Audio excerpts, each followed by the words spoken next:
Hi guys, આજે અમે સતલાસમાંથી સંજ્ઞા ક્લાસીસ ટ્યુશનમાંથી પિકનિક આવ્યા છીએ અને બાળકો સ્વામિનારાયણ મંદિરમાં જઈ રહ્યા છીએ. હાય હાય ગાઈઝ.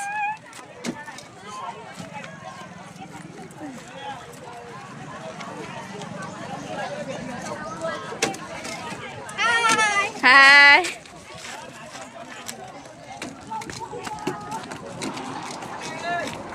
हाय तेजस्वी. हाय.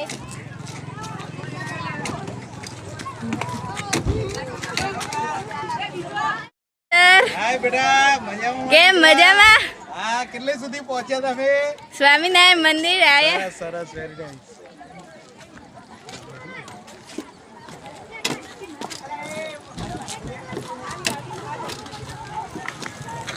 એ બાર રી બધા અંદર જતા રહો. ધોરણ 10 ના વિદ્યાર્થીઓ છે. હાય ક્રીમા.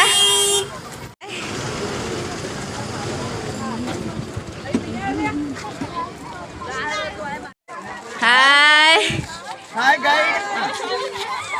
આ સ્વામિનારાયણ મંદિર છે. હવે આપણે એન્ટર થઈશું મંદિરમાં.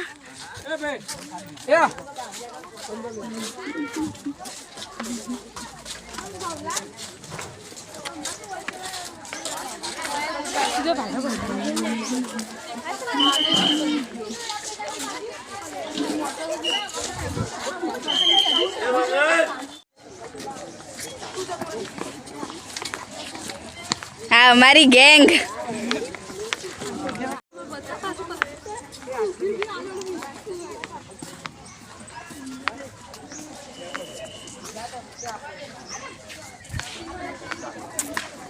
આ સ્વામિનારાયણ મંદિર છે. હવે આપણે અંદર જઈશું.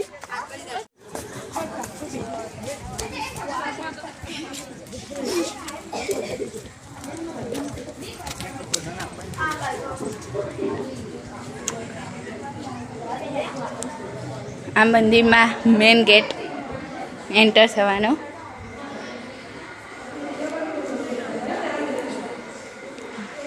આ મંદિર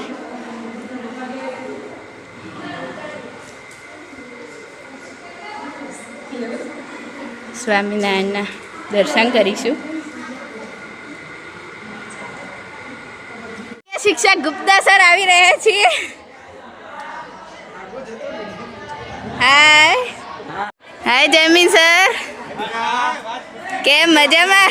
રાવણ ખાતે સ્વામિનારાયણ મંદિરમાં આવી રહ્યા છીએ અને બધા જ મારા વિદ્યાર્થી મિત્રો અહીંયા ચા નાસ્તો કરશે અને સ્વામિનારાયણ ભગવાનના સરસ મસ્ત દર્શન કરશે. દીકરા તો બોલો બોલો, જય સ્વામિનારાયણ. જય સ્વામિનારાયણ. હાય અશ્વિન સર.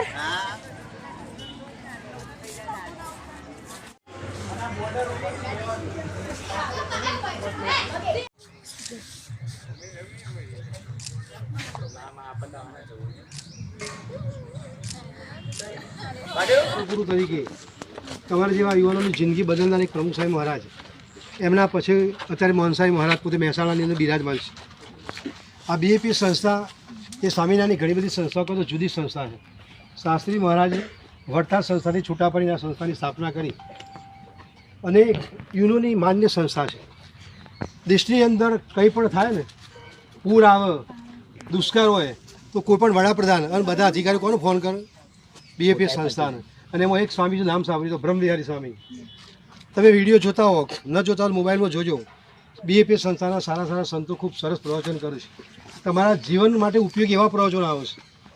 બીજું બધું કચરો જોતા નહીં. તો આ સંસ્થા જે છે એ વિશ્વ લેવલની સંસ્થા છે. આ જમીન જે છે એ ગામના જ એક ભાઈએ દાનમાં આપી છે. મહેશભાઈ ભગત કરીને, એમનું નામ જ ભગત, ભગતના નામથી જ ઓળખાય. અને અહીંયા કેમ્પસની અંદર સાહેબે કીધું એ પ્રમાણે કોઈપણ પ્રકારની ગંદકી કરતા નહીં. વ્યસન હોય તો વ્યસન કરતા નહીં, કે પડી ગઈ વળી ગઈ ખાતા નહીં. કદાચ મુખવાસ જેવું ખાતા હોય તો પેલી બાજુ બેરર છે એની અંદર કચરો નાખી દેજો. બરાબર?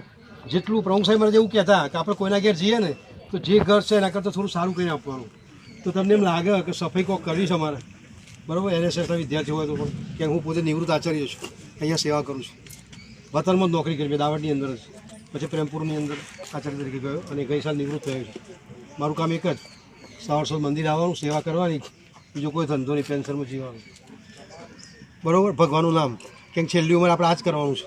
પણ અત્યારથી કરશો ને તમે તો જીવન બદલાશે. આજે કેટલાય યુવાનો વ્યસનની અંદર બરબાદ થઈ જાય છે, વ્યસનના માર્ગે ગયા પછી. માતા પિતા આપણા માટે કેટલું કરે છે. તમે ફી ભરી દીધી મમ્મીને કહીને કે પપ્પાને કહીને, પણ એ ફી કેવી રીતે લાવવું છે તમને ખબર છે? ઘણા બધા વિદ્યાર્થી એવા છે કે એમની પરિસ્થિતિ વિકટ છે. તો આપણા માતા પિતા આપણા માટે જે કરે છે એ ઉગી નીકળે એવું કરવાનું. બધાએ આદર્શ જિંદગી બનાવવાની. અહીંયા આવ્યા છો મંદિરમાં તો નાનું મોટું કોઈ વ્યસન હોય ને તો તમે વ્યસન મૂકતા એક વિદ્યાર્થીને વ્યસનો મૂકીને જશે ને તો મારા માટે જો ₹1,00,000 તમે આ મંદિરને આપ્યા, બરાબર છે? તો વ્યસન મૂકતા જજો, બરાબર. અને આના તો ઘણા બધા મંદિરો દેશ લીધે છે. 1300 જેટલા સંતો છે, ભણેલા ગણેલા વિદ્વાન, ડૉક્ટરો છે, એન્જિનિયરો છે, ચાર્ટર એકાઉન્ટ છે અને CA થયેલા. અને મા બાપના એકના એક 182 સંતો છે. 182 મા બાપના એકના એક.